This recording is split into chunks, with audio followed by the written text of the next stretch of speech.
Hi everyone, and welcome back to the Hair Loss Show, episode 66. In today's episode, we're going to talk about hair transplant, but specifically into scar tissue. So stick around and we'll go through that. Welcome to the Hair Loss Show. Dr. Russell Knudsen and Dr. Vikram Jayaprakash discuss issues relating to hair loss and the medical and surgical treatment of hair loss in both men and women.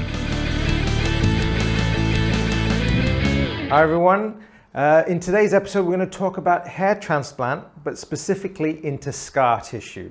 So we've gone through hair transplantation as a concept and a process, and we've discussed its role both in men and women in androgenic alopecia.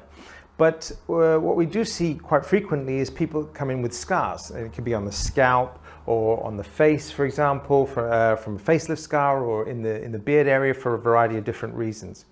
And when you have a scar, there's a couple of different options. People talk about cutting out the scar and sewing it back up and minimizing the scar tissue. And if you've done that, sometimes it stretches again and it becomes more apparent. So in those scenarios, what is a useful thing to do is to actually transplant hair into the scar, to camouflage that, to break up that scar.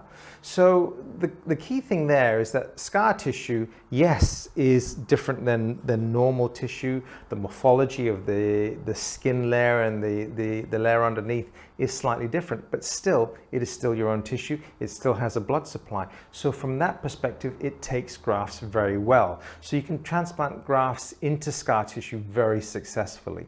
And in doing so, you can very easily and successfully camouflage a particular area. So, and the mechanism or the technique is still the same. We take hair from one part of the scalp and we can transplant those individual grafts into the scar tissue. And it grows well, and in most cases you're unable to see where the original scar has been. So examples of this: some people have scars from injuries on the scalp, or it could be a traumatic physical trauma, or there could be a chemical burn, for example. Someone's had hair dye, unfortunately, they left the toner for too long and it's caused a burn on the scalp. Into that scar tissue, you can plant grafts, it will grow normally and grow beautifully. We've had people that have had trauma to eyebrows as well, and scar tissue that's distorted the eyebrows. You can transplant grafts into there, into areas on in the beard line, and also what we commonly see is people that have had facelifts. Basically, there's residual scar behind the ear, and that sometimes stretches a little bit and can be obvious. And you can easily plant grafts into the scar and successfully make it less visible than it was before. Like I said, scar tissue takes grafts very well. The only thing I'd probably say is that if we talk about the progression post-operatively of how the hairs grow, usually if you've had a transplant into virgin skin tissue, usually by about 10 to 12 months all the hairs have come through.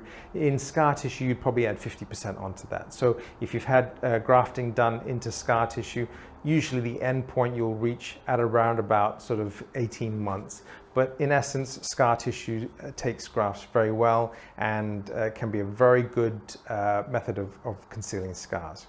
All right, well, I hope you found that episode useful. Thanks again for watching. If you like the episode, please remember to like and subscribe to the channel, and we'll see you again on the next episode. Take care.